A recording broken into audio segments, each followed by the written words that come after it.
Good morning, everyone. Thank you for being here with us, and welcome to Dallas TRHT's celebration of the National Day of Racial Healing. My name is Jerry Hawkins. I'm the executive director, and I want to share my slides. So let me do that for a minute. Really excited to hear from Mariame Kaba today. But before we start, Dallas TRHT always starts with just offering some community agreements. Usually we do this with consensus, but since we are on video, I just want to share that we hope that you listen with your eyes, ears, and heart. We hope that you notice moments of discomfort and stay curious. We hope that if you are with your community, that you speak your truth without blame or judgment, that you are courageous and use I statements, that you take care of yourself and each other, and that you're open to the experience of the session and each other. Today is the National Day of Racial Healing. This is a day created with W.K. Kellogg Foundation, and a day that we can acknowledge that we still have so many issues, particularly when it comes to the hierarchy of human value, race and racism, to address and to heal, and that we can do that healing together.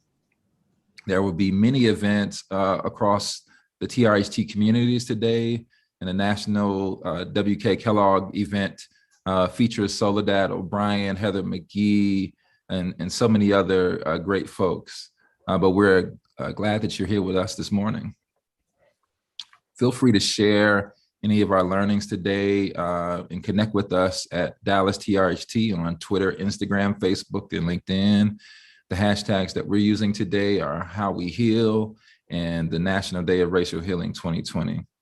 And you can always check our website for more resources. We also start with a land and people acknowledgement. We acknowledge that locally, Dallas from Fort Worth is on stolen land and built by stolen labor. The Caddo Nation, Wichita Nation, and so many other Native peoples have stewarded this land for thousands of years and were forcibly removed from this land.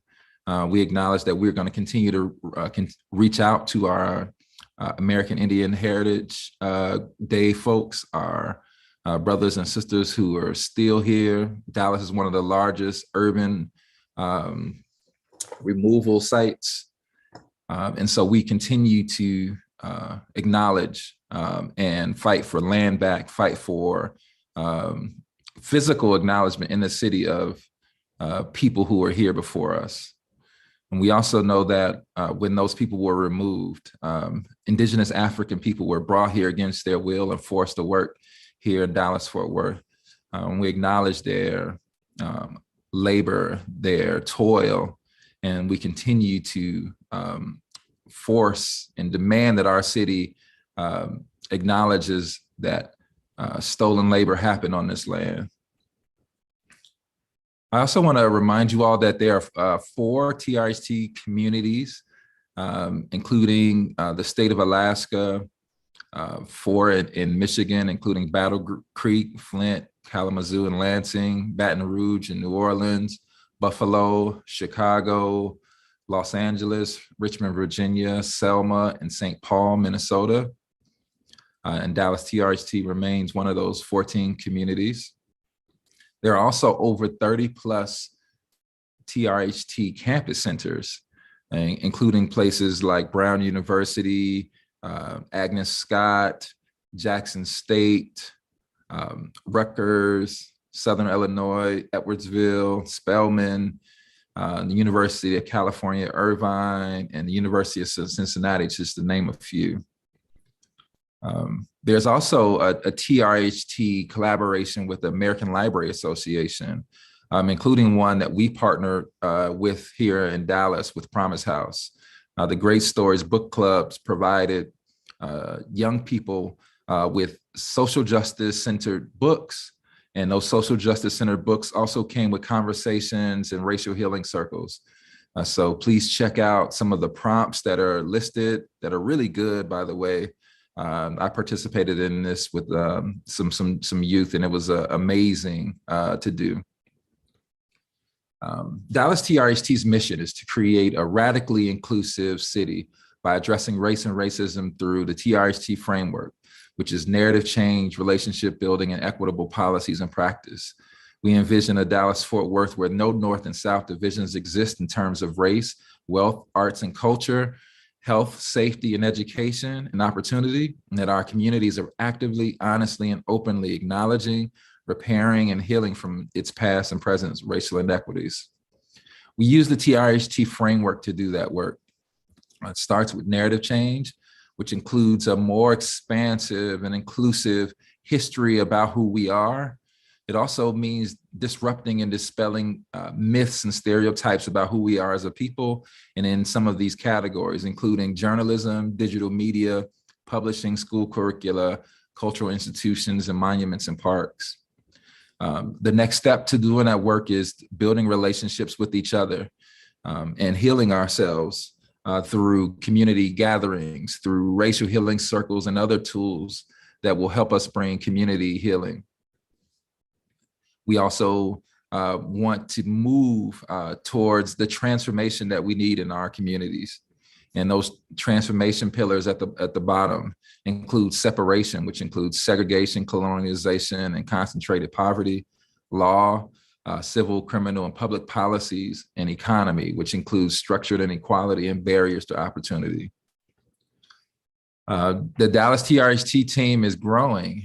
We now have 5 amazing folks who are doing this work with us. Erica Flood-Moultrie, our Director of Operations, Marta, our Manager of Partnerships and Transformation, Stephanie, our Director of Communications, and Imani, our Racial Justice Administrative Manager. So really excited to have this team with us, and thank you all for going on this journey with me. Just to list some of our racial equity programming, we have an amazing cohort of organizations who are going on this journey with us. We have now had 2 classes of organizations who have committed to racial equity and racial justice, including some of the ones you see here from our first class in 2020, the AFIA Center and American Indian Heritage Day and folks like United Way. And in our most recent class, including our PBS affiliate KERA, Poetic, Girl Scouts, the Y, so many great partners. And we're excited that we're going to announce our new class next week. So this week, actually. So stay with us. Excited about the work that we do in the Racial Equity Now cohort. We also have a Black Women in Nonprofit cohort that is run through TRHT by Erica Flood-Moultrie, and I am super excited about what these women are doing in our community, and look forward to the next group who has already been announced and will be meeting very soon. We also have a communication community engagement model called Transformation Tuesday, where we talk about different issues in our community. And please check out our YouTube channel for these. And if you are in Fort Worth, we are now going through a community visioning process where we're talking to the community and building with you all a bigger and better future when it comes to racial equity and racial justice in Fort Worth. So check out our events page and join us at our next community visioning sessions. Those sessions are being led by Marta. We are also this year introducing our Dallas TRHT Community Innovation Lab. It's a place where we research, experiment, and test for change. Excited about this. We have already partnered with folks like Brittany Barnett and the GYM, which is Girls Embracing Mothers. They work with formerly incarcerated women and their children. And we've had some great already collaboration with GYM. And I am excited about the work that we're going to do in the Community Innovation Lab. And speaking of that, this evening, we will be featuring the Mahogany Seat, led by Jeree Bradley and Christina Dove, who will be starting an experiential podcast on workplace trauma, this workplace racial trauma. They'll be having a conversation with Byron Sanders from Big Thought, and I am looking forward to this. So join us, check out our events page, and please register for this virtual conversation. I also want to acknowledge some of the Dallas TRHT related resources that you all can use. Heather McGee's book, The Sum of Us, What Racism Cost Everyone and How We Can Prosper Together. Heather graciously featured Dallas TRHT's work in the last chapter of this book. This book has been really instrumental in helping a lot of folks see some of the imaginative answers that they have to develop in a different way. So please check out this book. And we also want to recognize a local book, Pave the Way by Colin Yarbrough. Colin's a grad student in Dallas, but had some time, and I don't know how Colin had the time to write a book about infrastructure policy and racism in American cities. Colin graciously featured Dallas TRHT's work in his first chapter of this book. And it is a great way to think about infrastructure and race in a different way. So I encourage you all to also support Colin's book. For resources, we also have the new Community Vision for Dallas 2019 report. And also excited that now we have in print some of these 2020 reports. And so I'll start my introduction of our amazing keynote speaker with talking about something in this report. So this is a picture that's featured in that report. And this picture prominently features a great Dallasite, Pancho Medrano, who's in the middle, a Chicano organizer, very specifically around labor organizing in Dallas, but also as an activist organizer extraordinaire. Many people don't know much about Pancho, but they should. He's one of our most amazing local heroes. Next to him is A. Maceo Smith, directly to his left. A. Maceo Smith is known as Mr. Civil Rights. And I want to just really focus on what they have in their hand. And what they have on their hand is this sign that says, abolish the poll tax. What these men were involved in, and not only these men, but women, so many other people, was a form of abolition. And Mariame has really been really instructive in teaching us about what abolition means. The sign says abolish the poll tax, and what folks think when they see the sign is that they're trying to get rid of something, but they are not. They're actually trying to build a new and imaginative way for everybody to be involved in our voting system. And one of the things I learned from Mariame is that abolition is not about getting rid of something. It is about building new ways. And this led me down another kind of Mariame, I guess we'll say a rabbit hole, so to speak, because of what happened when we first started Dallas TRHT. So we were approached by the Embry Family Foundation, one of our funding partners, to show a documentary that they had funded. It's called The Rape of Recy Taylor, about a Black woman in Alabama who was raped. And there was amazing response from our community, including folks like Rosa Parks, who was a rape investigator for the NAACP. And this was our first event. We screened the rape of Recy Taylor. What a way to start, right? And we had a great panel of Black women who helped us get through the contextualities of this actual film. But I had done some interesting kind of primary source diving around this film, and I found this document. It was a great document about the Committee for Equal Justice for Recy Taylor. This is a national committee that was really fighting and organizing and raising money for Recy Taylor. And I found that the Texas folks, and there is A. Maceo Smith, right? And I was really interested in this story very much because of this book by Danielle McGuire, At the Dark End of the Street, which I think everyone should read. It provides kind of a new history of the civil rights movement, particularly around the protection of Black women and this violence that was happening around sexual violence.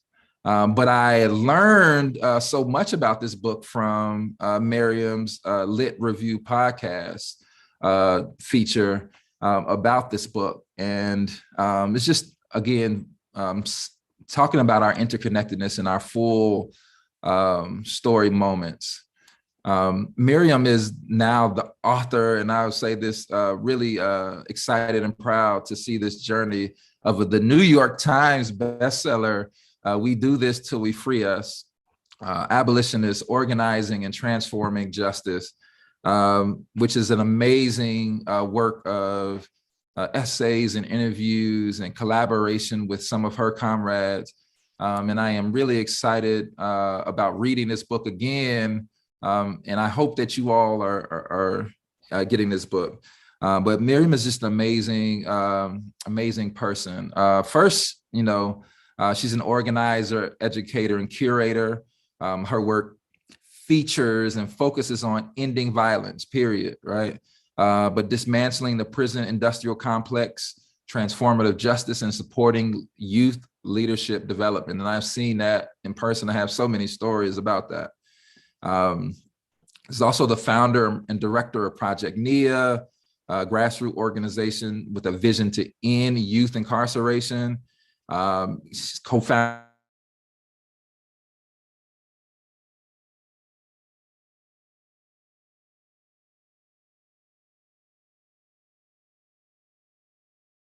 the Chicago Alliance to Free Research, and so many other things. Just want to stop right there because I can go on forever.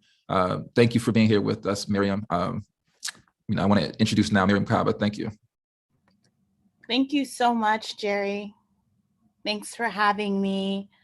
I appreciate you, Marta. If you can put up my slide, I would appreciate that. I think that I'm so appreciative of Jerry and all of Jerry's work and of the invitation to join you today. And I particularly want to also express my gratitude to all of you who are joining on a Tuesday morning, the day after a holiday. So I know you could be at any number of places, and the fact that you've chosen to join us today means a lot to me. I know that people come and go during talks, so I like to share resource lists at the top and at the end of my presentation. So I know you all are tuning in via YouTube, and so I'm putting in the chat for someone here to put that into the YouTube chat, a link to a list of resources, some of things, some that include kind of things that I'm going to reference throughout the course of this talk. Next slide, please. So it can be so terrible here. I just think it's important to say that. Sometimes this must really be said to begin. And maybe you can join me in taking a few deep breaths this morning as we get ready to dive into talking about social justice, organizing, our role, what we can do, what we may not be able to do together. If you're feeling discouraged, alienated, or scared at this moment, I want you to know that you are not alone. There are many days when it is difficult to muster the energy to continue to struggle for another world. And I wake up in the morning and I wonder if anyone actually cares about justice or freedom or liberation. I question whether another world is possible given how selfish and reckless some humans can be. And I am overwhelmed by the enormity of the work before us. Next slide. Mary Wynne Ashford has written that we sustain each other in dark times, sometimes simply by being present together. So let's be present together this morning as a way to sustain each other in these hard times. We're living in and through calamitous times, I think. We are bombarded 24/7, it seems, by terrible political, public health, economic, and ecological news. We aren't offered space to process collectively or to grieve all that has been lost. So we can all be forgiven for not showing up as our best selves. We all need a little bit more grace. Many of us are just trying to keep our heads above water. It's a fact that we're all impacted by the storms in some way. Some of us simply have more resources to weather those storms. Next slide. No time can be easy if one is living through it, said the great writer James Baldwin. This is a reminder that the present looks different from inside of it. So my invitation is that we try for the next hour or so to look at the current moment from outside of it, to try for a little distance from the daily slog. Yes, there is bad news, but it's not the only news. Next slide, please.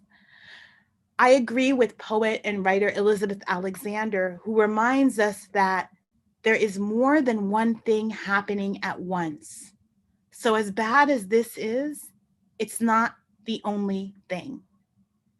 It's so important to remember this, especially during difficult times, lest we become despairing.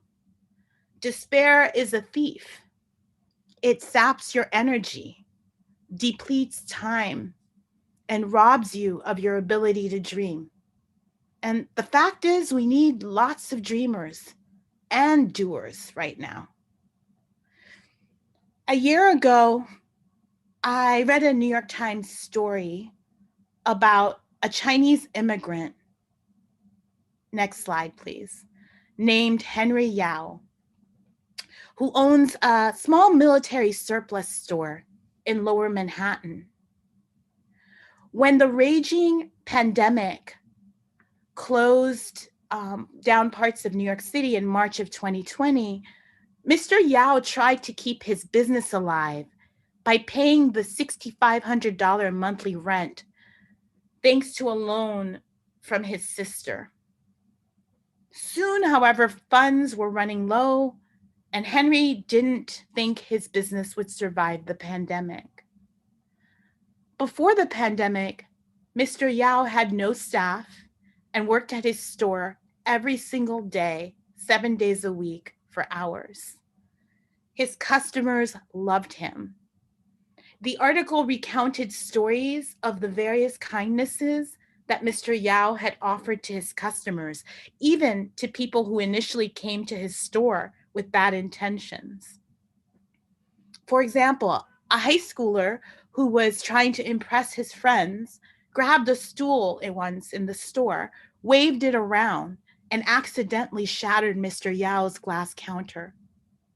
He simply taped everything back together and somehow got the teenager to promise to improve his grades in exchange for kung fu lessons.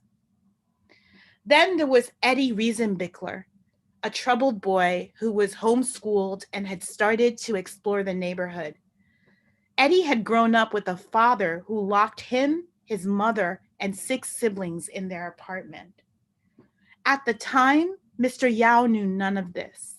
Eddie was merely the boy who waited outside the store before it opened and tried to shoplift when he thought Mr. Yao wasn't looking. "You're just a kid," is all Mr. Yao would say without anger. The boy became a young man, and the young man became a friend who never forgot the lesson. Next slide. It really does show Henry's sense of humanity because he didn't know who I was or how I grew up, Mr. Riesenblicker, who is now 22 and works at said Mr. Riesenblicker, who is now 22 and works at a vintage shop. He didn't know a single thing about me, but he still came to me with respect. As Mr. Yao struggled to stay afloat, one of his customers launched a GoFundMe. Tens of thousands of dollars were raised to support him. And when the store reopened, customers lined up to purchase items. They helped him to keep the store open through 2020 into 2021. There are countless such stories around the world. Stories of kind people doing generous things for years without expecting anything in return. Stories of people who are practicing restorative justice without calling it that.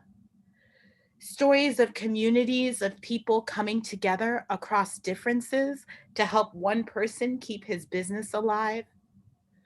Stories that remind us, in Dennis Brutus's words, that somehow tenderness survives. Next slide. My newest sibling is 8 months old. Her mom, my youngest sibling, recently sent me a photo of her, and it immediately interrupted my doom scrolling. I smiled for the first time in what felt like days, and by this I mean I smiled in my soul.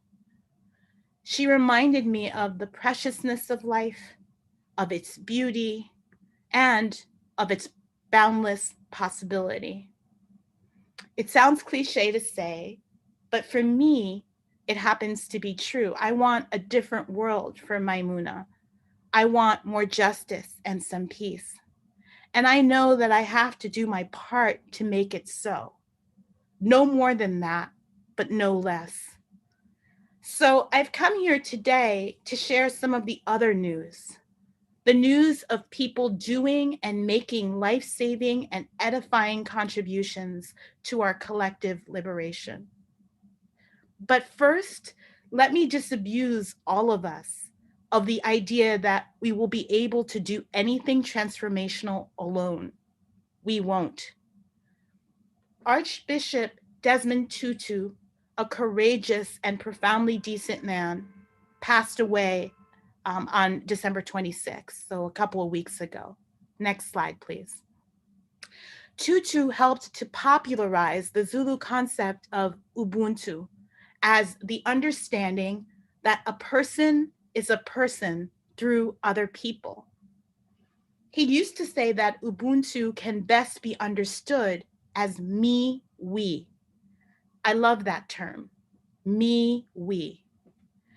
He wrote that the solitary, isolated human being is a contradiction in terms. All humanity is interconnected and interdependent.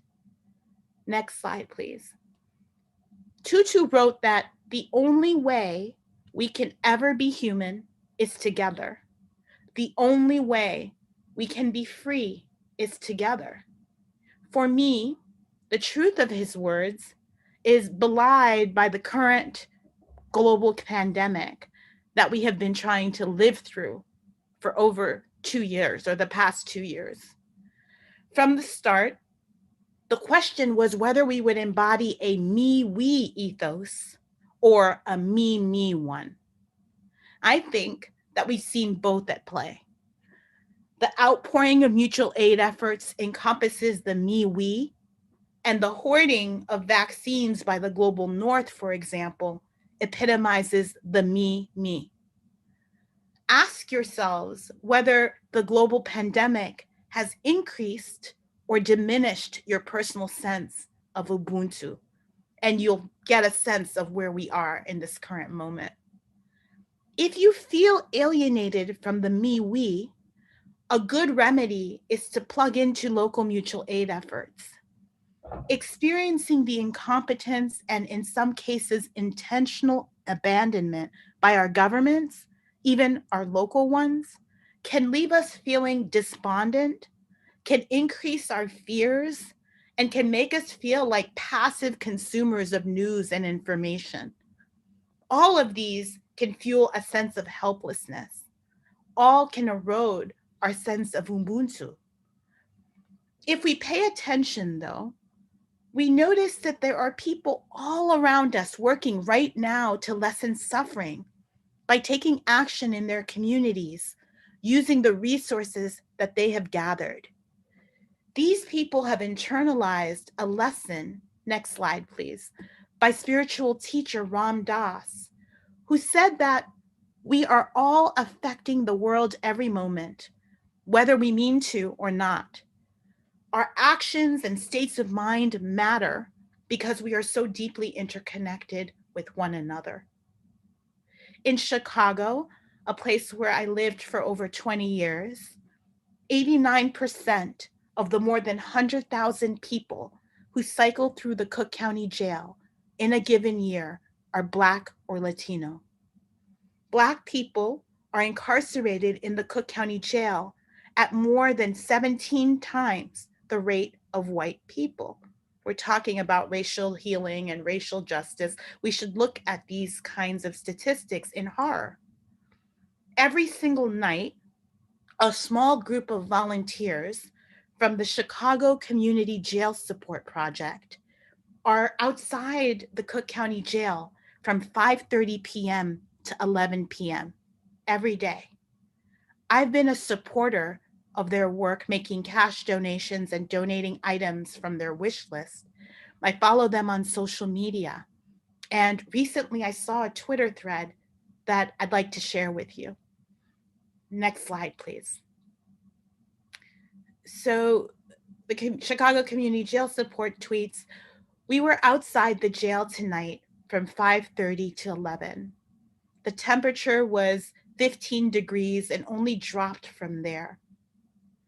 With a wind chill and negative temps, we had to keep moving to keep our feet from going numb. Few people were released and only half of them had proper coats on. CCJ, Cook County Jail, has no safe or warm place for people to wait to be picked up when they are released. They consistently put people out in dangerous freezing temps with no phone or belongings and often without coats. Some are even in slippers and socks. They do this every day. One released person had to wait half an hour by our heater for his ride. He had a very thin jacket on and said he hadn't eaten since Friday.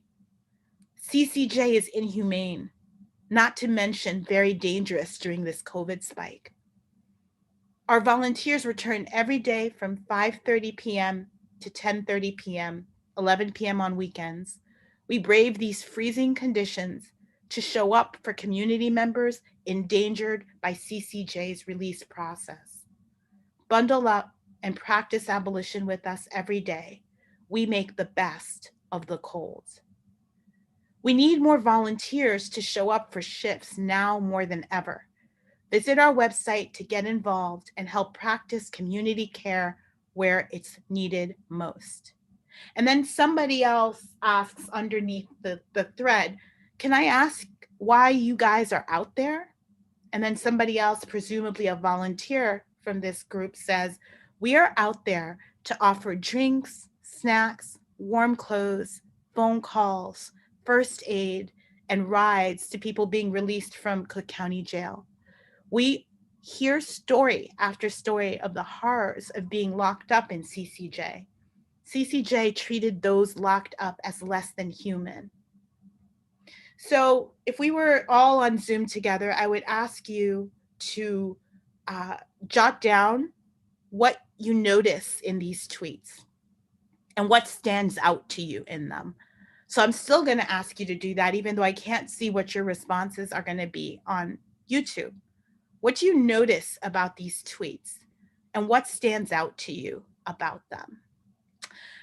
I want people to also understand that the Cook County Jail is a jail, which means that the vast majority of people, or well over 90% of them who are there pre-adjudication, right? They have been arrested. They haven't actually been tried. So typically under this system, they're innocent, right? You're innocent until proven guilty. And that's what people who are supposedly innocent until proven guilty, this is the torture that they're put through at CCJ and when they are released from CCJ. Jails and prisons try to isolate people while they control them. One of the most destructive aspects of prisons and jails is that they deliberately try to sever the me-we. But in Chicago, a small group works to stitch together connections between strangers, refusing the intentional ruptures. The creation of connection is sacred, in my opinion. The daily presence of these volunteers can't be quantified according to the metrics of capitalism or philanthropy. Strangers greeting you as you leave a torture chamber means that you aren't in fact alone and that people do perceive you. Out there standing in the cold, moving around so that toes don't freeze, giving people shoes and a warm hat says you matter to us concretely. We are only human because we are tied to you. We care about you. And truly, this is miraculous. Some may wonder if this individual witnessing and daily enactment of care and solidarity is quote unquote enough. If our goal, for example, is to bring an end to jailing people by closing jails, does jail support move us towards this? What difference does it make in our larger abolitionist vision? My response is that it makes a difference to the person who got a ride home from jail and to the person who offered the ride. Aristotle teaches us that we become just by performing just actions, temperate by performing temperate actions, and brave by performing brave actions. The key is to take action. Next slide. However and wherever we can, it is to keep in mind writer Victoria Safford's admonition that we cannot do this all at once, but every day offers every one of us little invitations for resistance, and you make your own responses. I love the idea of little invitations for resistance. The question before all of us, I think, is what will we make of this moment in history? One thing I know for sure is that we need to build our action muscles. We need to get outside of ourselves and act both individually and collectively. And the jail support volunteers are taking concrete action, and they are working together as a group to build new relationships with each other and with the people they don't know. They recognize the need and organize themselves to meet it.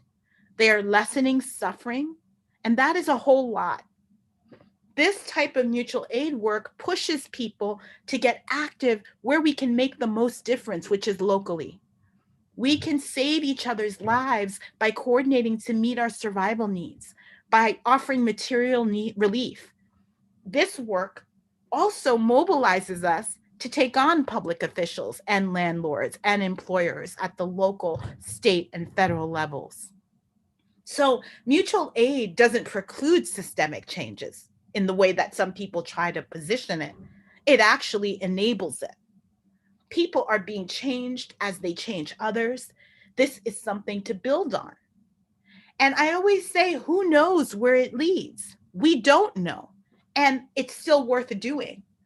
This is especially true because the Jail Support Project is not the only one working towards the abolition of jails. There are other people and other organizations working to end cash bail and pretrial detention, and they are fighting on multiple levels: municipal, state, and federal.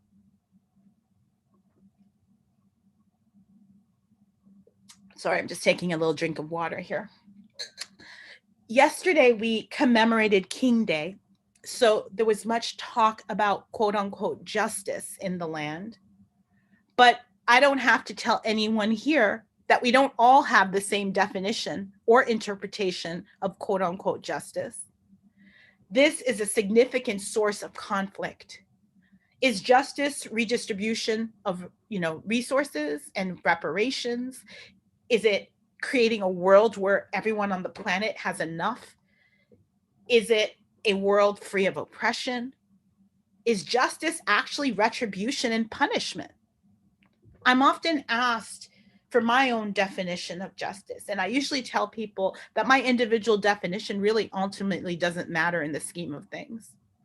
But when they persist, I sometimes turn to an anecdote shared by my friend, educator and organizer Paige May. Next slide, please. Paige writes, I met Jay when he was in 4th grade. He was a joyous kid with a contagious smile. After a long conversation about identity, family, and Chicago, I asked him what he thought justice was. At first, he couldn't imagine justice without involving the police. He acknowledged a need for quote unquote better cops, but still articulated justice through a dependency on police and prisons. I decided to personalize the question for him. I asked what he would do if I stole something of his, like his favorite toy. What if he knew it was me and I refused to admit it? I asked him what he would need to happen to feel like quote unquote justice was served. Jay paused, his smile breaking for the first time. He said he wouldn't call the cops. He said that he would pester me over and over until I admitted what I'd done and apologized. He added that I'd need to replace his toy. I asked if that was enough since the quote unquote crime was solved and his stuff was returned. He laughed.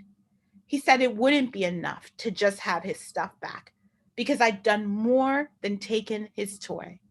I'd also broken our friendship. He went on saying he'd go on vacation to turn up with his family and that while he was having a great time and enjoying himself, I'd have to stay back and watch all of his valuables for him.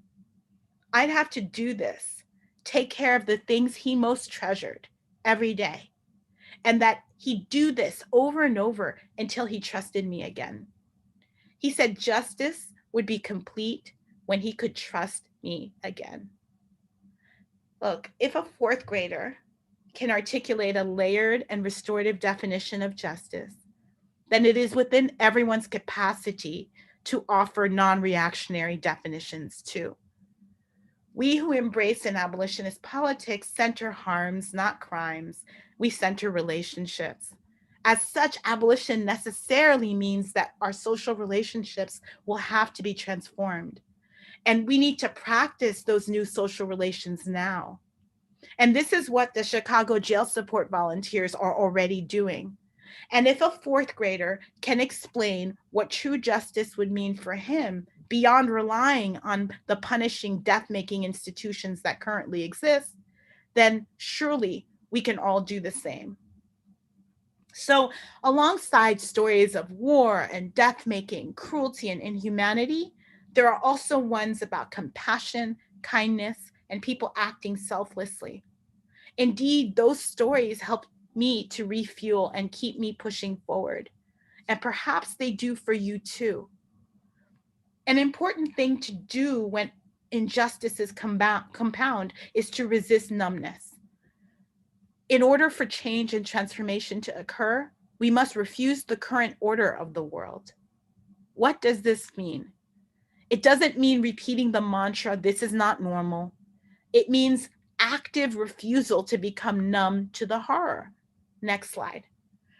The amazing poet and writer Dion Brand warns, if I am peaceful in this discomfort is not peace, is getting used to harm. Turning away from the news intermittently is essential for one's well-being. But it's important to stay interested in the stories of people who are suffering in the current regime. To turn away from that suffering is tacit complicity with current systems of violence. It is getting used to harm. Once again, next slide. Here we can learn from Desmond Tutu, who said, when we look squarely at injustice and get involved, we actually feel less pain, not more, because we overcome the gnawing guilt and despair that festers under our numbness. We clean the wound, our own and others, and it can finally heal.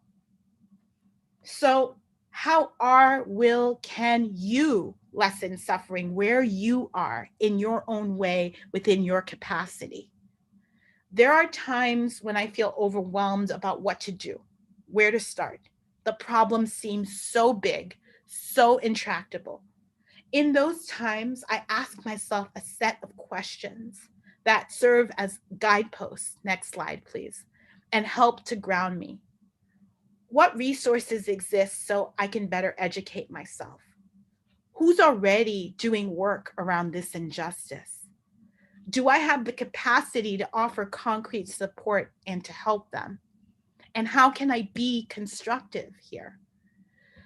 I shared these questions on Twitter a few years ago, and it's still my pinned tweet. I've heard from others that they find these questions useful to return to. I do on a regular basis.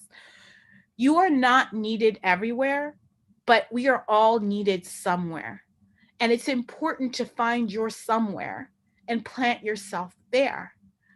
That is a way to keep from being overwhelmed by the constant deluge of information and news and, everything that's coming our way, right? Find your somewhere and plant yourself there.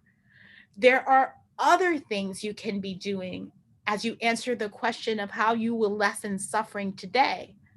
A small, big thing is to refuse to accept that nothing can be done and that nothing will or can change. If you are faltering at internalizing the fact that change is constant, find others to remind you. Don't be cynical. Sincerity is actually a virtue. I'm a fan of uncynical people who don't justify their inaction by suggesting that nothing will change. How ridiculous, because everything is changing all the time.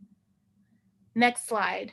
Haven't we learned that from visionary world builder Octavia Butler, who taught us that all that you touch, you change. All that you change changes you. The only lasting truth is change. As an individual, you are one person. And based on how vast the universe is, you are only a tiny pebble in a vast sea. We can personally make ripples, but it takes collective action to make waves. It may be unfashionable or too earnest to say, but each of us bringing our pebbles to the lake and throwing them in is what it takes to make change. I think the image of an endless line of us throwing our pebbles into the lake is beautiful. It's a necessary but not sufficient act taken together. My comrade and fellow organizer, B. Lowe, posted something on his Facebook page a couple of weeks ago. I asked if I could share it with you because I found what his words were to be a useful reminder to myself. Next slide, please. As we prepare for more waves of bad news, I'm remembering that there is always a next right thing to do, that I am never alone in my despair, and that when we come together, we can create new worlds that are kinder and more of what we all deserve. After such a long year filled with so many different forms of loss, I'm remembering organizing is always an option and it works. And this was a post that was in response to the case that happened of the truck driver who was convicted when his brakes failed and had been convicted to like 200 years or something of a sentence. And through a big uproar, the governor ended up providing clemency and bringing that number down to 10, which is still outrageous, but people are committed to continuing the fight for him to get out even sooner, right? So we all have a role to play in this current moment. Determine what the next right step is for you. There is always something in the world that was worth doing. Find your lane and push ahead. Refuse to acquiesce to despair. There are many ways that things can be different in the world, and we don't know how things will turn out. So we might as well fight for the world we want to inhabit. I'm reminded recently that an average life is 4,000 weeks long. 4,000 weeks long. I want you to sit with that, to understand the context that we have in terms of the time we have on this planet and our own impacts and what we can actually do.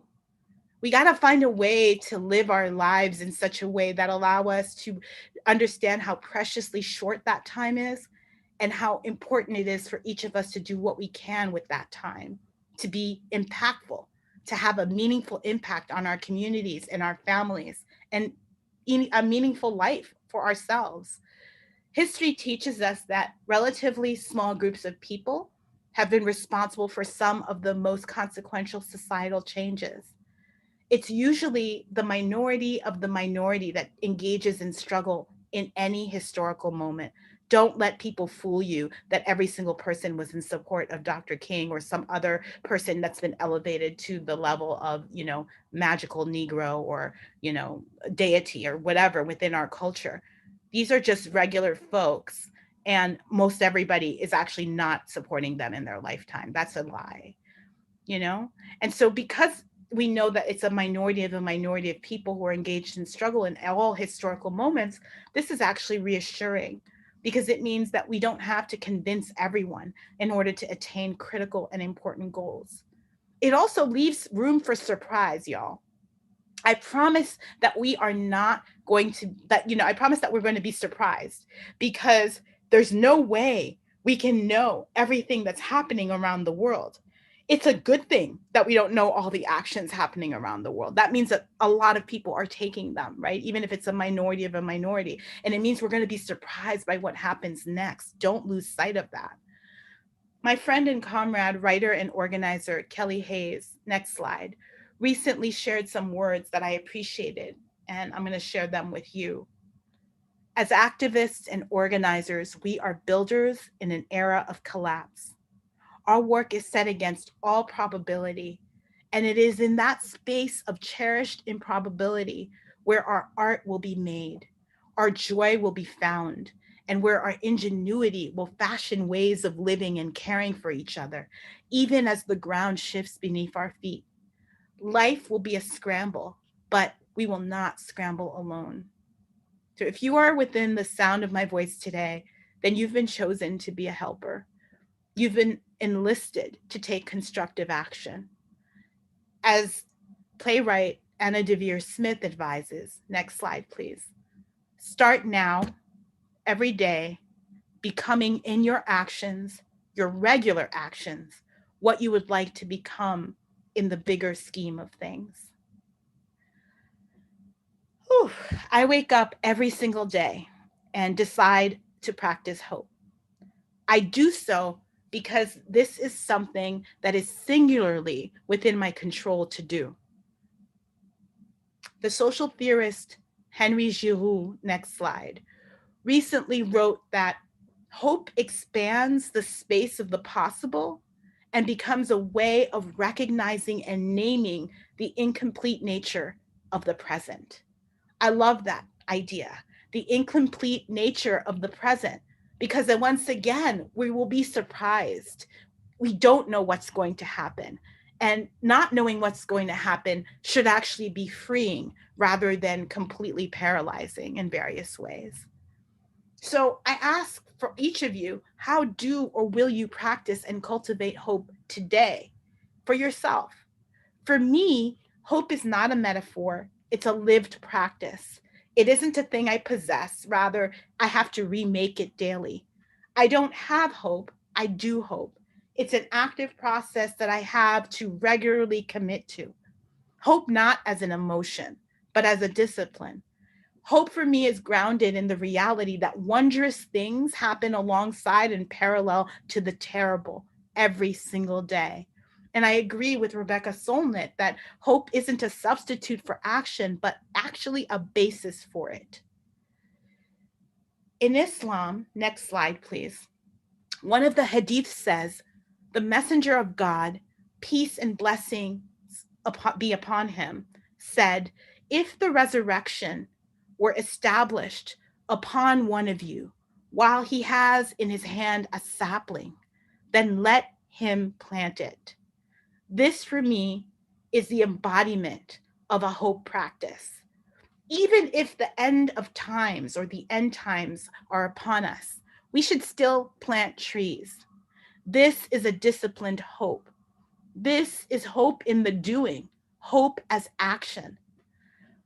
Though we can't stop all suffering, we can each work to lessen suffering for someone else. My attention is focused on what I like and love, and that's where the bulk of my energy, my thinking, my labor are directed. I am looking for and trying to nurture the things that will lessen suffering as I see them. Every day, I commit to bringing my imperfect, small actions to the pile. What are those concrete actions for you? The people I most admire, next slide, like organizer Ella Baker, remind us that the struggle is eternal, the tribe increases, somebody carries on. These touchstones are also honest about their disappointments and doubts. I don't wake up every day feeling prepared to confront oppression and looking forward to struggle. Many days I'm annoyed as hell at my fellow human beings and express this to anyone within the sound of one of my rants. Some days I want to ignore what's happening in the world, stay in bed and watch the Hallmark Channel. So I do.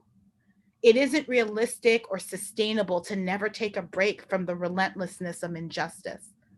The struggle is eternal, but our energies are limited.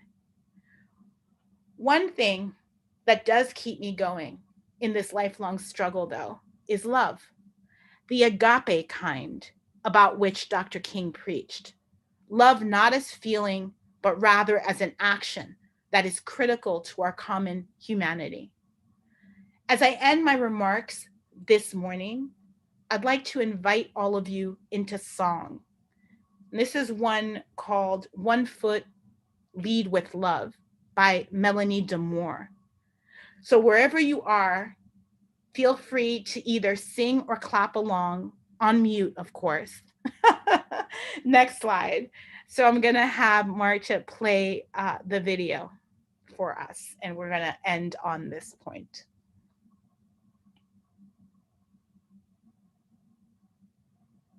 You need to put on the sound. I think you have to unmute yourself and put on the sound. The verses are call and response. And here's how it goes. You gotta put one foot in front of the other and lead with love. Put one foot in front of the other and lead with love. You gotta put one foot in front of the other and lead with love. Put one foot in front of the other and lead with love. Don't give up hope. You're not alone. Don't you give up. Keep moving on. You gotta put one foot in front of the other and lead with love. Put one foot in front of the other and lead with love. You gotta put one foot in front of the other and lead with love. Put one foot in front of the other and lead with love. Lift up your eyes. Don't you despair. Look up ahead. The path is there. You gotta put one foot in front of the other and lead with love. Put one foot in front of the other and lead with love. You gotta put one foot in front of the other and lead with love. Put one foot in front of the other and lead with love. I know you're scared, and I'm scared too. But here right next to you. You gotta put one foot in front of the other and lead with love. Put one foot in front of the other and lead with love. We gotta put one foot in front of the other and lead with love. Put one foot in front of the other and lead with love. And lead with love. And lead with love. There you go. That's the song. I love it. Thank you so much, Marta. We can go to the next slide. So as Melanie says, there you go. That's the song.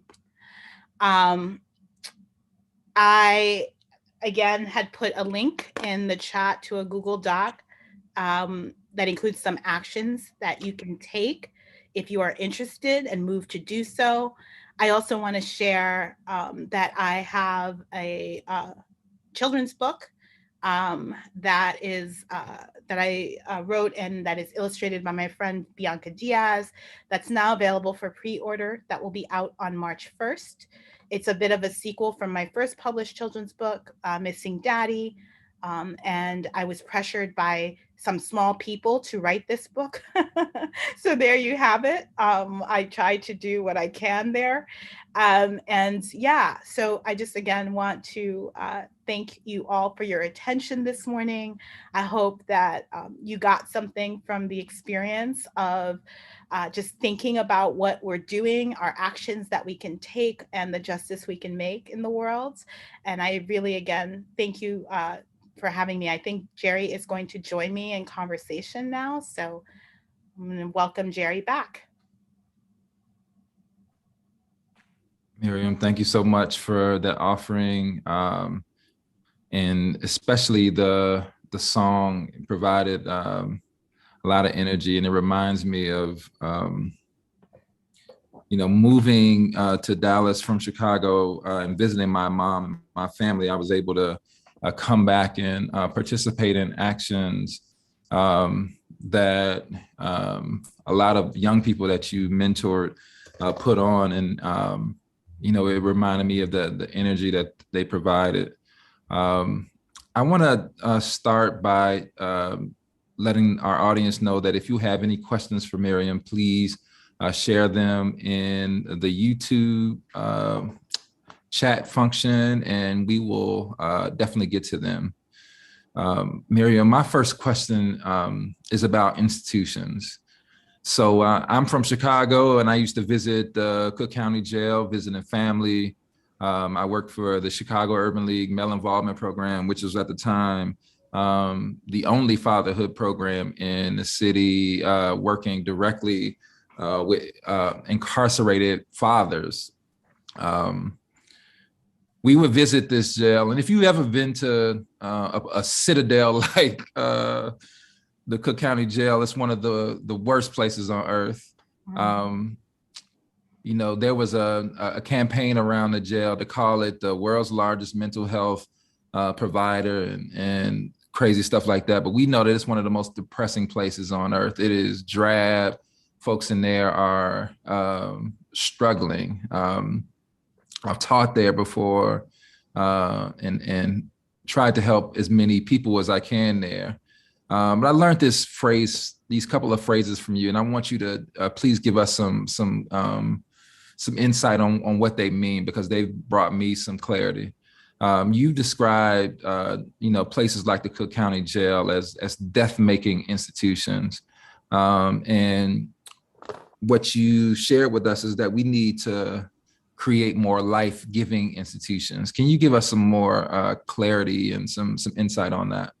Yes, thank you so much, Jerry. And yes, Cook County, I remember writing years ago how much I hated visiting and going to Cook County Jail on a regular basis when I would have to go and you know, either bail people out or I would be on visits to visit young people that had been incarcerated there, and how every time I would go to Cook County Jail and I would leave, I would be sick the next 2 days. Like I literally would get ill.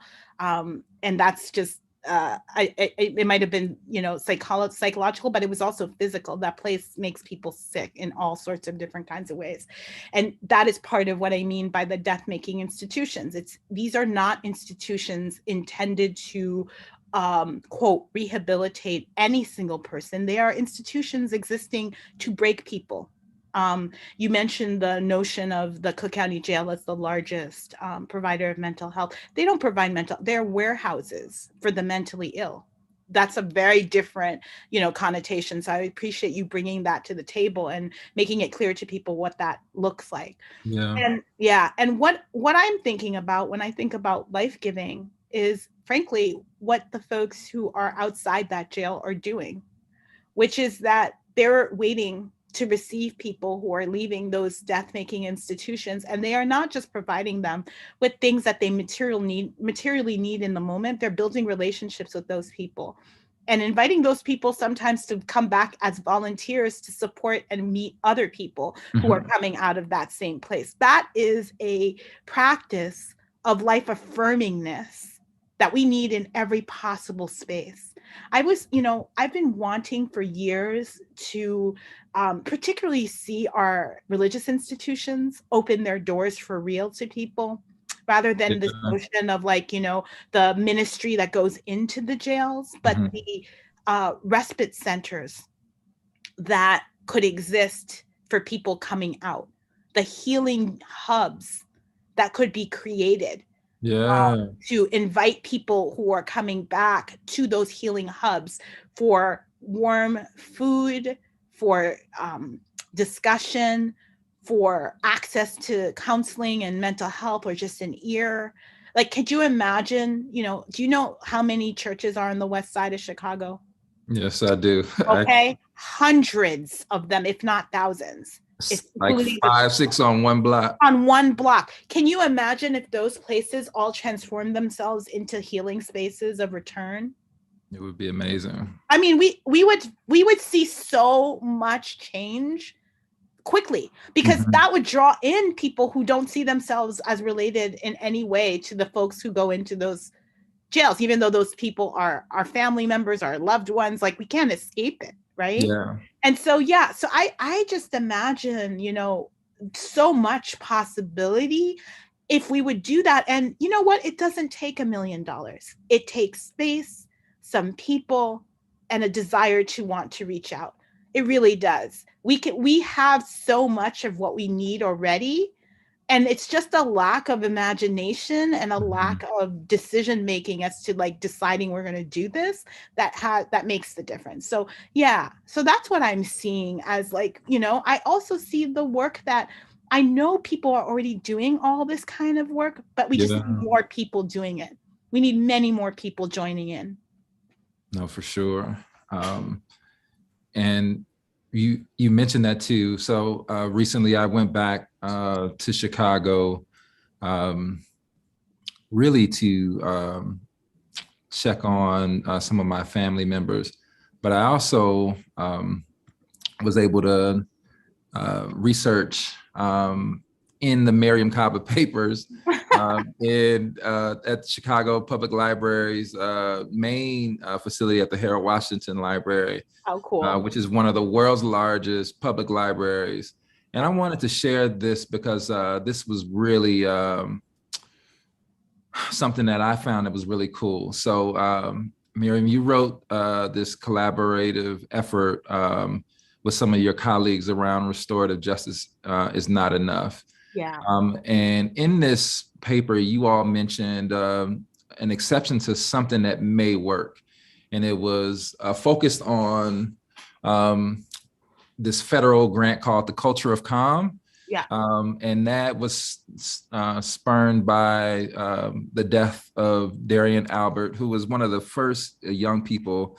He's a high school student, really a good student, good kid who was trying to break up a fight. And this was also one of the first, I think, YouTube fights. So it was seen widely. He was hit in the head with a 2x4 and I think died instantly. And because this was a viral event, the federal government sent $20+ million to 10 public schools. And I was part of a group who worked at 5 of those schools. I worked at Robeson, Harlan, Inglewood, Bowen, and Gage Park. And we did some really cool stuff because we had this influx of money just for kids, right? And I received a few years ago this DM, and I wanted to read this DM, and I wanted to relate it back to this work that you all talked about. This young woman said, "You probably don't remember me, but you were mentoring students at Harlan on how to properly get jobs and do interviews.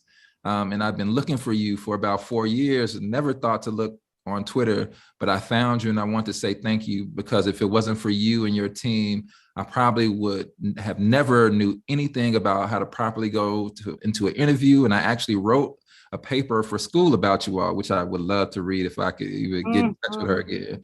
And she said, "I'm glad I found you on social media." And obviously, as you're doing this work, you're not really thinking about what can possibly happen to these kids. But before this influx of money, they were struggling. The teachers were there, they were struggling. These were severely underfunded schools. And in this paper, you talked about how obviously restorative justice is not enough. What if we actually invested in creating the life-giving institutions in schools that we could do? When I'm thinking about your work, my question is, what are we missing currently right now? In Texas, we are in a crisis. Particularly in our public education. Let me stop sharing this. The banning books is happening now. So that is already happening. We have lost 7, and just in North Texas, 7 superintendents have either resigned or say they're going to resign in the next year or two in North Texas alone. And most of these superintendents have committed to some type of equity or racial equity or DEI plan for their school. Teachers are being reprimanded for having certain books in their classrooms.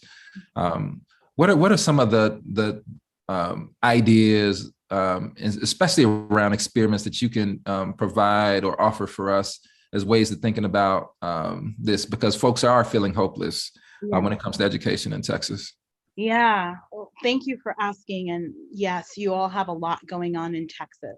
And I want to say that, yes, you have a lot going on in Texas, which means that there are people doing probably some really cool things too, while all this other onslaught stuff is happening. And I would say that there are a couple of things that come to mind for me around that. I think sometimes liberals in particular don't remember that education is actually a site of struggle. Like, it's a constant, continual site of struggle. The right never forgets that, because they are always ready to be involved in changing things at the level of their school boards, getting on curriculum committees, joining library boards, right? Like, they're doing that all the time. And what I find on too much of the left is people just get activated as reactionary responses to what the right is doing. And what we need is, where are the organizations in Texas that are going to run a bunch of people for the school boards that are liberals and progressives and leftists?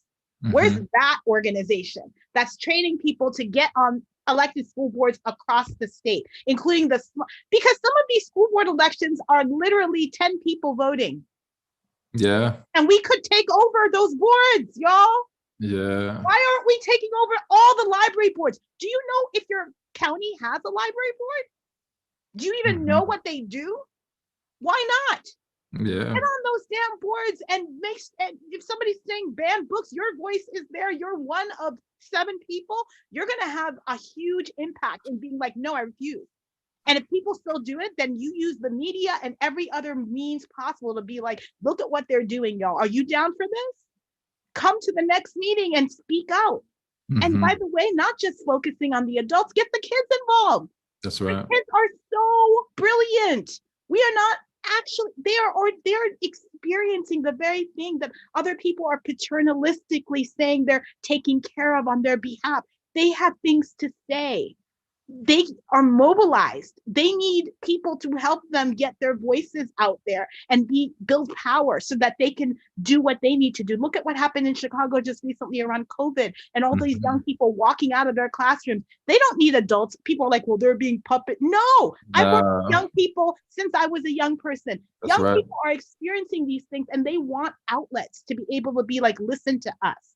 You cannot do this to us. This is what we actually need. So let's listen, open up our ears. Let's get involved on the local level, the micro local level, instead of lamenting, oh my God, this is stuff that's going on. Yes, y'all, this has always been the case. This is the fucking United States of America. When has there been a time when they haven't been trying to ban books that Black people have written, including banning our ability to even get an education? Stop it. Stop it. Right. That's right. I'm getting so tired of this, like, oh, you're always fighting. There's not a time in this history of this country since Black folks were brought here that Black folks have not had to fight. And just because you're tired, right? That's cool. You take a break. Yeah. But then tap back in when you've taken your break and you've had some energy and let other people tap out so that we can keep growing and building over time. Yeah, to me, this is not a moment for despondency. Feel despondent, go ahead, take your time, be whatever. This is a moment where we must be urgently figuring out all the levers of power. And now we gotta get our people into those levers of power. And this means all of us, not just adults, young people, folks from different places. Also, why is 2022 not Freedom Summer all over again? Yeah. Why aren't we gonna flood our communities with freedom schools? People are lamenting and bawling, these white bros on social media, about learning loss. They don't give a fuck about that shit. They don't. Let's just be clear. But we do. We always have. So why aren't we creating, like, you know, the example of the Children's Defense Fund many years ago started those local freedom schools, which were literacy programs in local churches and local institutions over the summer, run by college students. Can't we can amplify that times 90? Like, why aren't friggin' philanthropists and local funders funding that shit? Yeah. We want to have, you know, and have the kids read books that we want them to read. And have the kids learn, you know, pick up on some literacy during that time, and let them have intergenerational conversations, seeing young people of color themselves being the teachers of other young people who are younger. We have these models. This is not new. So I don't think we suffer from a lack of foresight and a desire to want the other people to step up to do the work. And my thing is, there is no other people coming for you. At all. There's us or nothing. Okay. So, that's a fact. That's a fact. Yeah. I want to open up to some of the questions from our community. The first question I saw was, I'm wondering how you imagine the arts making way for the abolition movement, especially for the little ones. And I know that's something you're very serious about. I am.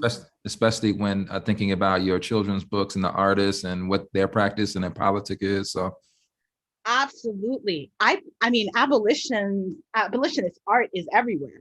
We have so many abolitionists making art, and we have so much art that brings abolition to bear. And I think I put together, and I'm going to try to find this to put in the chat so so that your folks can share it with the folks on YouTube. But I put together a workshop back last summer called Using Children's Books as Abolitionist Text. Yeah. And it was how to use this children's literature to talk with younger people about abolition, but in abolition in its broadest sense, right? Abolition as the building and the creation of new institutions and new ways of being that allow us to make prisons, policing, surveillance, and other forms of oppression obsolete. So I'm going to put a link to the PDF to that in the thing. So one way is for us to actually create opportunities and spaces for young people to do art together and use that art to be able to talk. It goes back to my point about we don't have a lack of knowing what we ought to do. We have a lack of will and a lack of resources devoted to those things. So my God, I mean, go to justdeeds.org and read and look at the beautiful art that they're making that is so deeply abolitionist in message and in intent.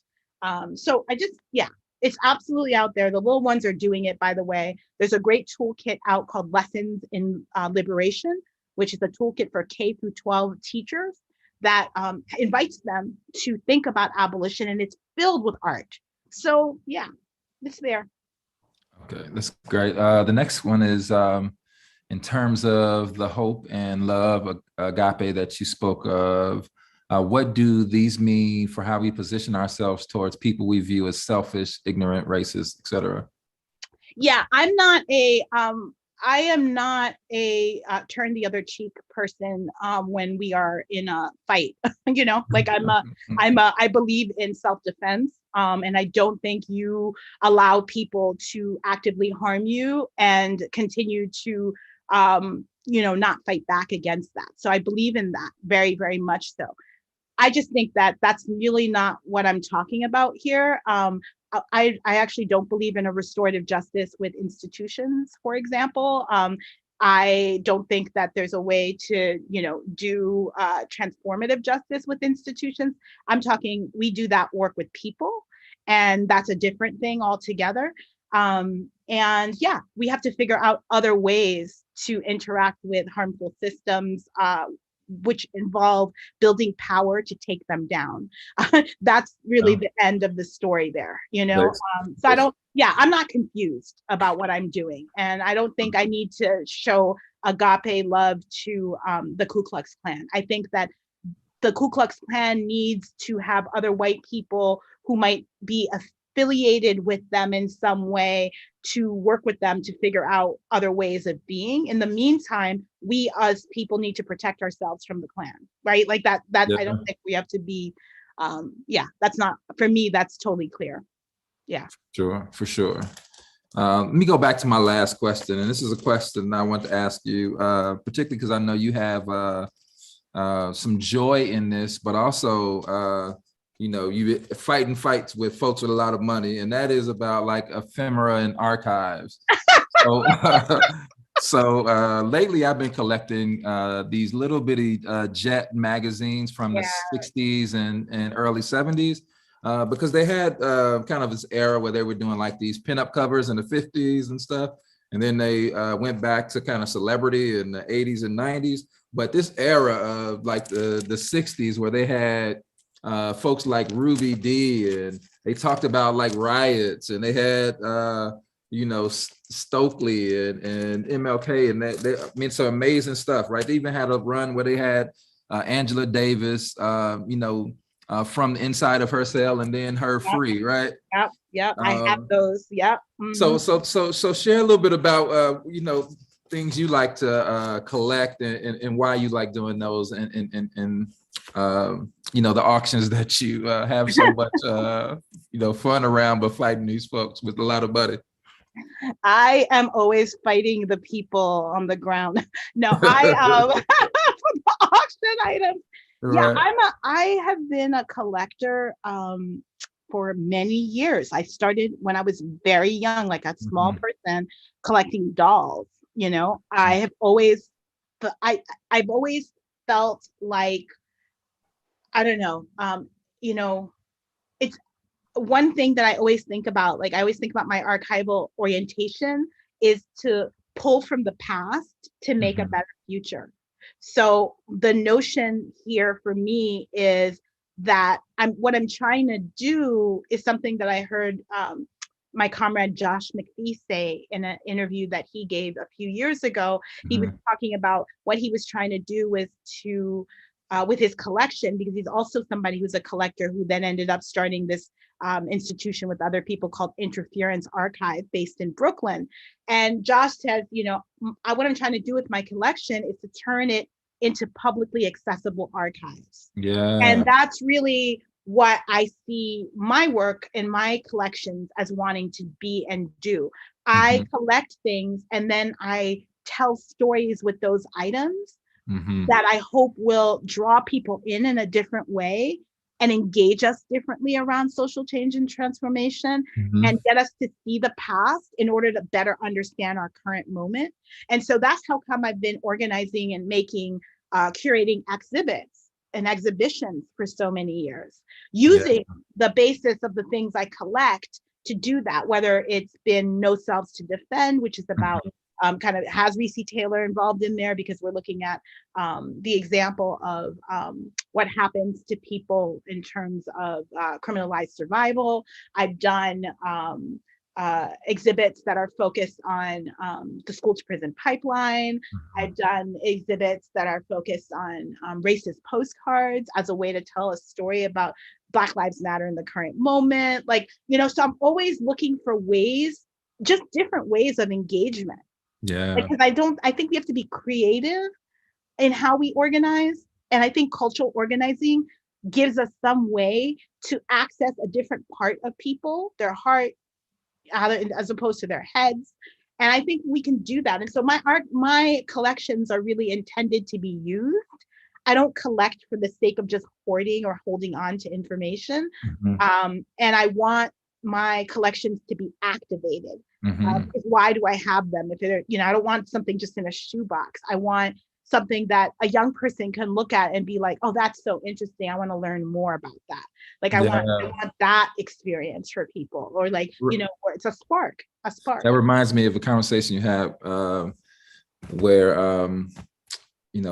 I think it was Ruth Wilson Gilmore, when you all talked about, abolitionists don't want to save up money. They want to spend money on people. Exactly. Exactly. We're not interested in budgeting to save cash for anybody. We want public monies to be returned to the public and spent on the things that are going to actually keep us alive and make us safe and happy, and also be able to live joyful lives. People ask, I saw a question in the chat about burnout in organizers. And that's real. But I think we have to reframe this concept of burnout. It's like, we need to be able, like I mentioned before, to allow people to tap in and tap out. You're tired and you're exhausted. I'm tired and exhausted. I take breaks. And we have to be okay with taking breaks. And you know what? The work will continue or it will not.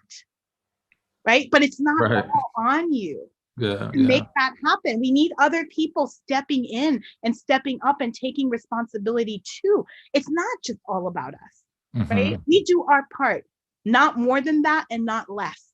And you have to really kind of bring that forward and realize that sometimes when you step back and everything falls apart, it means that there needs to be space for something else to emerge and other people to step in.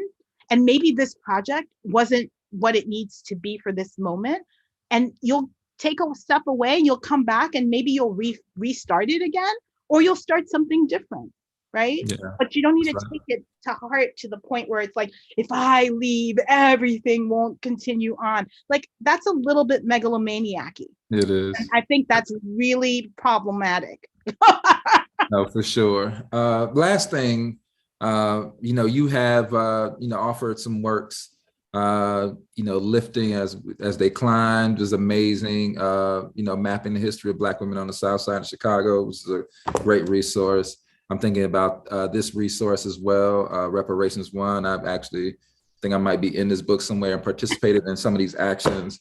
And obviously your book. I don't have the New York Times bestseller copy of it, but I would love one of those. But these books are done in collaboration. Yeah. Can you talk a little bit about like how you collaborate with folks and why you don't do this, even this type of work, right? Writing and helping folks see ways by yourself. Yeah, it's because I was taught from a very small age and young age from my dad that everything worthwhile is done with other people. Like we are not people. I said this in the remarks I gave. Like I need to disabuse all of us of the fact that we're going to transform anything alone. We aren't. This is it's a mirage, and actually it's a really deleterious and detrimental USian Western paradigm that you are just an individual. You are not. You are not. None of us could survive 100% isolated. We couldn't. That's everything right. You did this morning, somebody had a hand in. The toothpaste you used, the toothbrush you made, the clothes you wore, the Zoom that was created, somebody made that shit. So we're never alone, y'all. And that's so to me, I am so excited to collaborate with people. I am so lucky to be in community with some of the best, most brightest, most creative, most talented people on the planet. I'm friends with so many artists. I'm like, I know they know how to do shit I don't know how to do. Right. You know, Essence too partnered with me on Lifting as They Climb. I hit a wall at a certain point. I'd done all this research. Yeah. Am I even going to do this? And I went on Facebook and I was like, I have a project. I may just let it go. And what happened? My friend Natalie, so many people mobilized. They're like, come, let's have a meeting. Let's talk it through.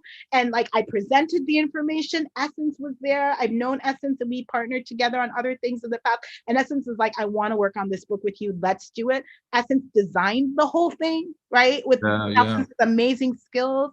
So like, I want to work with other people because I feel like that makes whatever we're creating better. And that means that my ideas are not like, my ideas don't matter by themselves. My ideas only matter in communication with everybody else's. And I learn from people all the time. I'm like curious and I'm like, oh my God, this person brought up this really great point, which is why I quote so many people because I read so goddamn much and I take it in and I'm like, oh, this person really like this moves me, or these words are like giving me life, or, you know, this person made me think. I want to think with other people and I want to make with other people and I want other people's talents to be part, because I don't have all the talents at all and I need other people. So that's why I love to collaborate. I always tell my friends, like, you know, they know that's why they reach out to me. I'm like, you're doing a project. If I can help, I want to help you. Like if I can find resources and dollars, for example, to make something happen, I'm going to use my fundraising prowess because I'm a damn good organizer. That's one thing I know about myself in life. Like there's very few things I'm good at. I'm damn good at organizing, and fundraising is a form of organizing. And that's I just use that, you know? So I will use and I will open doors for other people in order for them to be able to flourish and do what they need to do, because I want that stuff out there in the world. I know we're not going to win alone. So let me tell you how good at organizing you are. And this is like, I'm gonna close out, but you made my socially conservative mom, who still wears, you know, her church dresses, to contribute to bail funds in Chicago. So that's, oh my God, I love it. I love it. That really makes me happy. And that's really the bottom line. We're gonna win together, or we're not gonna win at all. That's so right. I'm really grateful again for everybody. Thank you for inviting me, Jerry, and for allowing me to join your community of folks in Texas. We love Texas. We know you guys are struggling big time right now out there in terms of your politics and the space that's over there. But I hope you take away the notion that that's not the only news. I know, look at all of you and what you are up to. And that's what gives me hope and fuels my like belief that ultimately we are going to win, because these motherfuckers, like, give me a break. Like that is not the world we want. You know, we know we need a different world. And so let's keep working to make it happen. That's awesome. Thank you again, Mariame, for being with us. And I really appreciate you, and look forward to all of your library school rants with J.R. Smith. J.R. Smith and me ranting That's about our right. education. Yes. That's right. That's right. That's why you should never go back to school when you're 50, because it's just going to be rant. That's funny. All right. All right. So thank you so much. Really appreciate you. And thank you for your offering today. No problem. Thank you. Thank you, everyone, for being with us. Really quickly, I'm going to share again our Twitter, Instagram, Facebook, and LinkedIn, Dallas TRHT. We're using the hashtag How We Heal Today. Please check out our resources. And I also hope that you join us this evening for the launch of this podcast, The Mahogany Seat. I'm really excited about my friends and colleagues, Jeree Bradley and Christina Dove, having conversation with Byron Sanders today. So check out our website and register here to see this